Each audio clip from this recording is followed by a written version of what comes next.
Students, अब हम यहाँ पे सॉल्व करेंगे मैथमेटिक्स के क्वेश्चंस और ये वीडियो है part 2 detail solution of Jamia Millia Islamia class 9th entrance examination of 2023। Okay, paper side आप देख सकते हैं डी।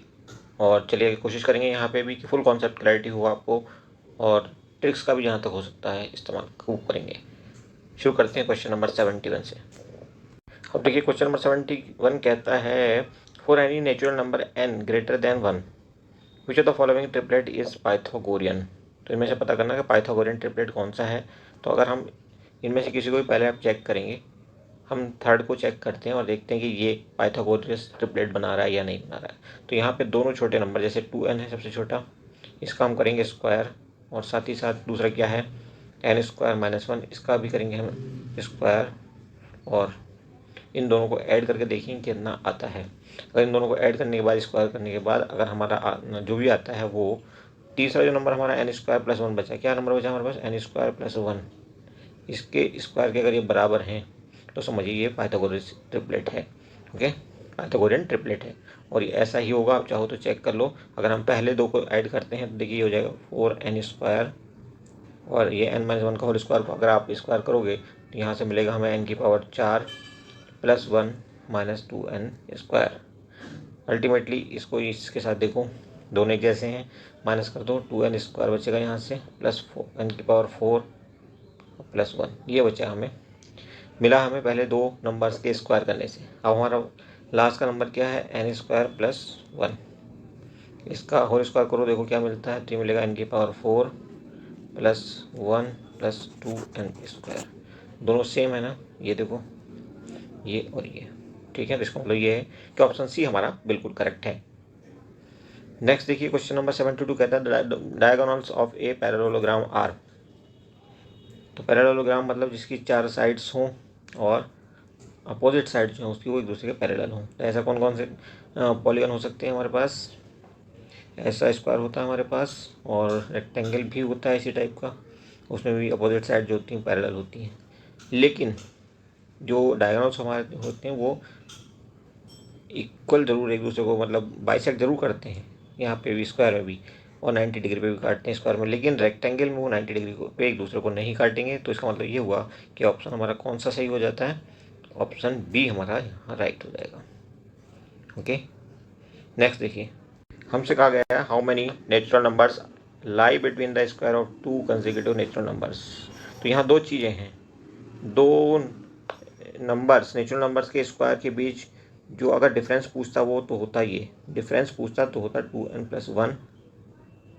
ओके, लेकिन इसने क्या पूछा, कितने नंबर इन दोनों के स्क्वायर के बीच में हैं। अगर नेचुरल नंबर पहला n है, दूसरा n + 1 है, तो इन दोनों का अगर हम स्क्वायर करें ये हो जाएगा n² और ये कितना हो जाएगा n + 1 का होल स्क्वायर। इन दोनों के बीच में जो नंबर नेचुरल नंबर लाई करेंगे वो करेंगे 2n, जबकि दोनों का डिफरेंस अगर हमसे पूछेगा तो 2n + 1 होगा। ओके, दो डिफरेंट चीज़ें हैं, ये ध्यान रखना। तो ऑप्शन बी करेक्ट हो जाएगा आपका यहाँ पे। नेक्स्ट देखिए क्वेश्चन नंबर होता है 74, which property is use in the equation given below. तो यहाँ पे ये डिस्ट्रीब्यूटिव प्रॉपर्टी है। 75 देखिए, Mohan is thinking of two numbers, their greatest common factor is 6। Greatest common factor मतलब HCF, and their least common factor least common multiple मतलब LCM is 36। One of them is 12, the other number is. तो हमारे पास formula क्या होता है, दो number हमारे पास अगर हैं तो एक होगा आपका हमारा सपोज नंबर m, दूसरा हमारा है नंबर n। पहले और दोनों का एलसीएम जो है वो है जो भी x, y, z, और उसके साथ HCF की अगर हम मल्टीप्लाई करते हैं तो इज इक्वल टू बन जाता है पहला नंबर इंटू पहला नंबर ये इंटू दूसरा नंबर। तो एलसीएम क्या दिया हुआ हमें 36, HCF कितना दिया है 6, इज इक्वल टू पहला नंबर हमें दिया 12 और दूसरा नंबर हमने पता करना। तो यहाँ से n की वैल्यू कितनी निकल जाएगी, 12 से इसको काटो 3 आ जाएगी, और 3 6 18, तो 18 हमारा आंसर होगा। और ऑप्शन कौन सा करेक्ट हो जाएगा हमारा, पहला। नेक्स्ट देखिए 76 नंबर क्या कहता है, ये दिया हमें 3 की पावर x + y, 3 की power x + y is equal to 81। तो 81 को हम क्या लिख सकते हैं, 3 की पावर 4, और यहाँ पे हमें क्या मिला हुआ 3 की पावर x + y। ओके, तो हम कह सकते हैं कि बेस सेम है, तो x + y is equal to 4। Equation number 1 मिल गया। क्या है इक्वेशन, पहली इक्वेशन हमें मिल गई है। अब हम दूसरी इक्वेशन निकाल लेते हैं ऐसे ही, देखिए कैसे निकालेंगे। आगे हमें दिया है 81 की power x minus y is equal to 3 की पावर 8। तो इसको क्या लिख सकते हो आप, लिख सकते हो 3 की पावर 4 81 को, और x minus y is equal to 3 की पावर 8। फिर से इक्वेट करिए क्योंकि बेस तो सेम हो गया, तो आप कह सकते हैं 4x minus y is equal to 8। Okay, यहाँ से आप कह सकते हो कि x minus y is equal to 2। ये इक्वेशन कौन सी हो गई, दूसरी। पहली इक्वेशन क्या थी हमारे पास, दूसरी तो ये x minus y is equal to 2 लिख लेते हैं, x minus y is equal to 2 दूसरी इक्वेशन हमारे पास, और पहली थी x plus y is equal to 4। Okay, solve करो, कट कर दो उनको, ऐड करने पे 2x is equal to how much 6, तो x इज इक्वल टू 3। अब यहाँ पे x इज इक्वल टू 3 रखोगे तो किसी से भी आप इक्वेशन 1 या इक्वेशन 2 में x इज इक्वल टू 3 रख दो, y इज इक्वल टू कितना आ जाएगा 1। तो हमारा आंसर कौन सा आ जाएगा बताओ, x is equal to 3, y is equal to 1। Option A is correct. 77 देखिए, if x and y are in direct proportion then which of the following is correct. तो ये होगा आपका x upon y is constant, ये option सही है आपका। 78 देखिए, express the following in the standard form. तो स्टैंडर्ड फॉर्म में आप देखिए कितने जीरो हैं, 1 2 3 4 5 6 7 जीरो हैं, और 2 और 1, यानी कि टोटल 9 डिजिट हैं। ठीक है, अगर हम 9 डिजिट ना हटा करके पॉइंट को 8 डिजिट हटा दें तो हम कुछ इसे ऐसे लिख देंगे 2.1, और 8 डिजिट हमने शिफ्ट किया था कि आप पॉइंट, तो 10 की पावर माइनस 8 में लिख दो। ये हो गया आपका आंसर। ओके, अच्छा जी, क्यूबॉइड आ गया। क्यूबॉइड में आपको पता है कि अपोजिट फेसेस हमेशा आइडेंटिकल होते हैं, एक दूसरे के एक जैसे, बिल्कुल लंबाई चौड़ाई एक जैसी, बिल्कुल अपोजिट फेसेस की सिर्फ। तो कितने हो जाएंगे, 3 ही फेस, वो 6 फेसेस होते हैं टोटल, तो 3 पेयर होंगे, तो ऑप्शन बी करेक्ट हो जाएगा। फैक्टराइज करना है देखिए इसको, तो इससे आसान सवाल हमें मिलेगा ही नहीं। एक्स की पावर माइनस 3 है, तो यहाँ पे देखिए एक्स की पावर 3 माइनस एक्स ये है, तो एक्स कॉमन आ गया, बचा कि हमारे पास एक्स स्क्वायर और अंदर -1, तो ऑप्शन सी करेक्ट हो गया। आगे देखिए 81 कहता है 2 identical cubes of each, volume कितना है हर एक क्यूब का, वॉल्यूम है 64। 64 का मतलब हो गया कि 4 सेंटीमीटर लंबी है वो, 4 सेंटीमीटर चौड़ी है वो क्यूब, ओके, और 4 सेंटीमीटर ही ऊंची है। सपोज ये एक क्यूब है, इसके साथ अब दूसरी क्यूब इसी साइज़ की मिला दी हमने, दोनों सटा करके रखा, तो ऐसे करके ये हो गया। अब क्या हो गया, लंबाई तो वहीं की वहीं रही, सॉरी लंबाई बदल गई, लंबाई हो गई 8, चौड़ाई कितनी हो गई, बी हो गई आपकी अभी भी 4, और ऊंचाई कितनी है, h is equal to still 4। हमने निकालना क्या है, हमने निकालना है टोटल सरफेस एरिया, ये सरफेस एरिया होता है क्यूब, और ये होता है हमारे पास फॉर्मूला क्या होता है, L B into B H into H L. Values put करोगे आप यहाँ पे तो आंसर मिलेगा आपको 160। ठीक है, ये वैल्यूज सब दी हुई है, बस आपने ये रखना है और मल्टीप्लाई करके आंसर करना है। बच्चे ने किया हुआ है ये बिल्कुल सेम, सही सवाल किया हुआ है। अगला सवाल है 82 नंबर सवाल। यहाँ पे हमारे पास 2 सिलेंडर्स हैं, रेडियाई उनके अलग अलग हैं और ऊंचाई भी अलग अलग है। हमें पता करना है उनके वॉल्यूम के बीच का रेशियो क्या होने वाला है। तो देखो, वॉल्यूम ऑफ सिलेंडर हमारे पास क्या होता है, पाई आर स्क्वायर एच। ठीक है, पहले वाले के लिए हम कह सकते हैं वॉल्यूम होगा पाई R1 का स्क्वायर H1, और दूसरे के लिए होगा पाई R2 का स्क्वायर H2। वैल्यूज़ प्लेस करिए, पाई से पाई कट जाएगा, बचेगा क्या R1। उसने कहा R1 R2 का रेशियो क्या, 1:1। अगर R1 R है, कितना है R है, तो इसका स्क्वायर कर दो, और इसके नीचे क्या आएगा R2 कितना हो जाएगा फिर 2R, तो 2R का भी स्क्वायर कर दो। ओके, ऊपर और H1 H2 का रेशियो क्या है 4:1, यानी कि 4H है ये ऊपर, तो नीचे कितना है H से H कट जाएगा। आगे इसको सिंप्लीफाई करोगे, ठीक है, तो हमारे पास क्या बचा हुआ देखो, इसको हटा देते हैं, R अपॉन हमारे पास बचा हुआ है R square upon 4R square, और यहाँ पे था 4 इंटू एच अपॉन एच, तो एच से एच कट जाएगा, R स्क्वायर से R स्क्वायर कट जाएगा, क्या बचा 4/4, यानी कि 1:1, ये रेशियो हो गया हमारा, तो ऑप्शन पहला करेक्ट। 83 देखिए, the area of rectangle is given by this and the width of the rectangle is given by this, find the perimeter. तो अगर हमें विड्थ दे दी है लंबाई गुणा चौड़ाई, ये होता है हमारा एरिया।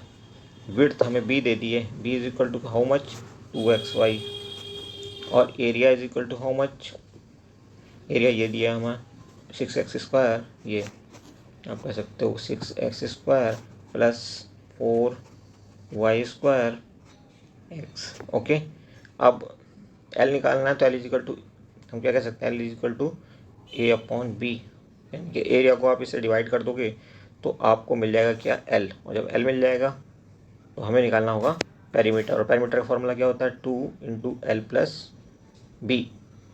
ओके, तो ये आप कर लोगे और आंसर कितना आ जाएगा आपका, 6x + 4y + 4xy। क्लियर। अब 84 देखिए, ये बहुत अच्छा सवाल है। ओके, यहाँ पर देखिए सबसे अंदर दिया हुआ -1/2 की पावर 2। तो जब देखिए यहाँ 2 क्या है, ये वाला 2, इसको हम कहते हैं इवन नंबर। जब किसी इवन नंबर को हम देखते हैं पावर में तो माइनस का साइन भाग जाता है, ये ध्यान रखना। चाहे 4 होता है या चाहे 6 हो जाता है, फिर माइनस का साइन अपना आप खत्म हो जाएगा। तो ये रहेगा हमारे पास 1/2।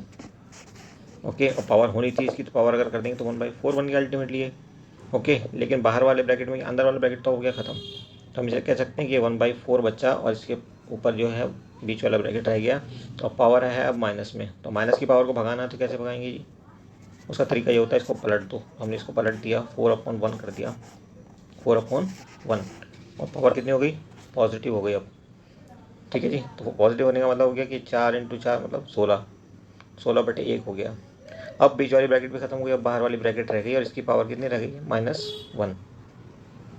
अब पता है कि जब पावर माइनस में होती है उसको भगाना होता है तो हम क्या करते हैं, उल्टा कर देते हैं। तो हम इसको उल्टा कर देते हैं, 1/16। अब इसकी पावर क्या हो गई, पॉजिटिव, जस्ट पावर हो गई पॉजिटिव।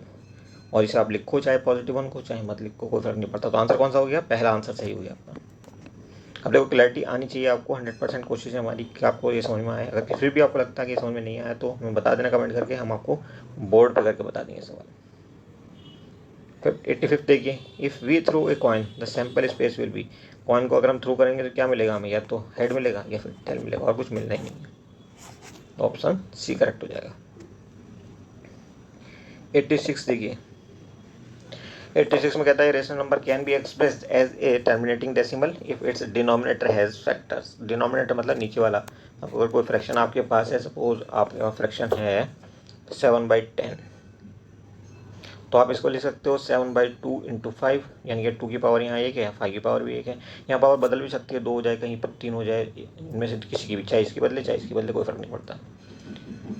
तो हम हमेशा देखेंगे कि यहाँ पे हमें मिलने वाला क्या आंसर, यहाँ पे मिलेगा 0.70 या 0.7 करो, 0.7 भी कह सकते हैं, 0.70। और ये टर्मिनेट हो गया, आगे हम कुछ भी नहीं कर सकते।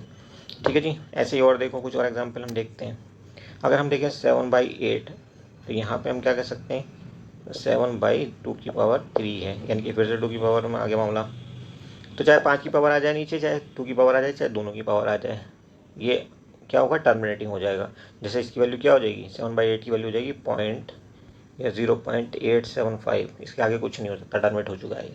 तो ये टर्मिनेटिंग होगा हमेशा नीचे, चाहे 2 आ जाए, चाहे 2 की पावर कोई आ जाए, चाहे 5 आ जाए, चाहे 5 की पावर कोई आ जाए, चाहे दोनों आ जाए। ओके, तो ऑप्शन हमारा राइट हो जाएगा सी। दूसरी तरफ आप देखोगे, अगर इनके अलावा कोई और नंबर हम लेते हैं जहाँ पे 2 और 5 ना आए, जैसे 7/6 हो जाए, तो यहाँ पे आंसर हमें क्या मिलने वाला, 1.66666, यानी चलता रहेगा ये, एंड नहीं होगा। अल्टीमेटली आपने इसको क्या लिखना पड़ेगा, 1.6 और 6 के ऊपर बार। ठीक है, तो ये नॉन टर्मिनेटिंग है। क्यों, क्योंकि यहाँ पे 2 की पावर और 5 की पावर नहीं मिली अकेले, ना तो 2 की पावर यहाँ पे है। 6 को आप क्या लिख सकते हो, 6 को लिख सकते हो 2 × 3, है ना, 2 की पावर के साथ 3 की पावर भी चल रही है यहाँ, तो ये नहीं बात बनेगी। अकेले 2 की पावर चलती तब भी बात बन जाती, अकेले 5 की चलती तब भी बन जाती, दोनों की मिला के चलती तब भी बन जाती। ठीक है जी, तो इस ढंग से आप इस सवाल को समझ सकते हो। 87 देखिए, father is 4 times as old as his son. 4 time है बाप की एज, सपोज बाप की एज वाई और बेटे की है एक्स प्रेजेंट में। ठीक है, वो 4 टाइम है, यानी कि आप कह सकते हो कि अगर ऐसे मानो आप इसको, ये है आपका फादर और सन, जस्ट ये है फादर, ये है सन। फादर की अगर एक्स है तो बेटी की कितनी है, 4x एज ऑफ नाउ, आज की डेट में। 5 साल पहले वो उसकी कितनी रही होगी, उसकी 4x - 5 रही होगी, इसकी कितनी रही होगी, x - 5। ओके, अब ये कितना था, 7 गुना था, बाप उसका बेटे के 7 गुना। इसको हल कर लो आप, यहाँ से x की वैल्यू मिल जाएगी आपको, और ये होगी 10 ईयर्स। अब अगर इसको ट्रिक की तरह से देखें तो आप देखिए, इनमें से एक ऑप्शन हम सही मान लेते हैं। सपोज हमने माना ये ऑप्शन सही है थोड़ी देर के लिए, और यहीं से वेरीफाई कर लेते हैं। तो 5 साल पहले बच्चा कितने का रहा होगा, सन रहा होगा 5 साल पहले, 5 साल का। ओके, और बेटे की उम्र का बाप की उम्र 5 साल पहले कितनी थी, 7 गुना, यानी कि बाप रहा होगा 35 साल का। तो आज की डेट में बेटा कितना 10 साल का और बाप कितना 40 साल का, तो कितने गुना हो गया 4 गुना, यही ये कह रहा है। ओके 4 गुना बता रहा है। तो ऑप्शन बी बिल्कुल सही है, कुछ भी नहीं करना पड़ा, कॉपी पेन भी नहीं चलानी पड़ी आपको और काम हो गया। ओके 88 देखिए बच्चे, the following is a regular quadrilateral. Regular quadrilateral के लिए कंडीशन क्या है, सारी साइड्स बराबर होनी चाहिए। स्क्वायर में तो होती हैं, तो ये तो होगा ही नहीं। ट्रेपेजियम में हो सकती है, नहीं नहीं होंगी, ट्रेपेजियम में भी नहीं होंगी, रेक्टेंगल में भी नहीं होंगी, चारों साइड बराबर नहीं होती, तो सिर्फ आंसर क्या होगा आपका स्क्वायर। ओके जी 89 देखिए, in histogram representation the height of the bars represents, क्या रिप्रेजेंट करता है हाइट ऑफ बार, तो ये रिप्रेजेंट करता है frequency, option C is right. और उसके बाद 90 देखिए, if number this is a multiple of 3 then the possible values of 3 will be. तो 3 की मल्टीप्लीकेशन से डिविजिबिलिटी की कंडीशन क्या होती है कि जो भी नंबर आपको दिया है, सपोज यहाँ पे दिया है 7 और बी 2 3, बी की जगह हम रख लेते हैं 0, तो 7 0 2 3 ऐड करो, 7 में 0 + 2 + 3 कितना हो गया, 2 9 और 3 12, 12 3 से कटता है, हाँ कटता है, तो यहाँ पे 0 भी आ सकता है, बिल्कुल सही बात है, क्योंकि ये भी 3 से कटेगा। 7 0 2 3 आप काट के देख लो। ओके उसके बाद क्या नंबर हो सकता है, पहले वाले भी चेक कर लेते हैं, 0 तो हो गया ठीक है। अब 3 भी देख लेते हैं, अगर 7 बी की जगह 3 रख दिया 2 3, देखो ऐड करो जरा सबको, इन सबको कितना हो गया, 7 3 10 5 15, 15 भी 3 से कटता है, इसका मतलब बिल्कुल सही है। फिर 0 और 3 दोनों नंबर ऐसे हो सकते हैं बी की जगह पे जिनको हम रख दें, तो 3 के टेबल में ये नंबर आ जाएगा। और उसके बाद देखिए 91 क्या कहता है, 80% of X is this, 80% of X, sorry percent कह रहा भाई, 80% of X is equal to 340, तो एक्स इज इक्वल टू बच्चा कितना हो गया, एक जीरो से आप एक जीरो खत्म कर लो, 8 से इसको खत्म कर लो, हो रहा क्या ये 8 चौक 8 4 32, और ये बचेगा 2082 सा 16 पॉइंट हो जाएगा 5, और इधर से जाएगा 10, ये 10 बच्चा होगा तो मल्टीप्लाई हो जाएगा, तो आंसर क्या आ जाएगा 425, ऑप्शन सी इज राइट।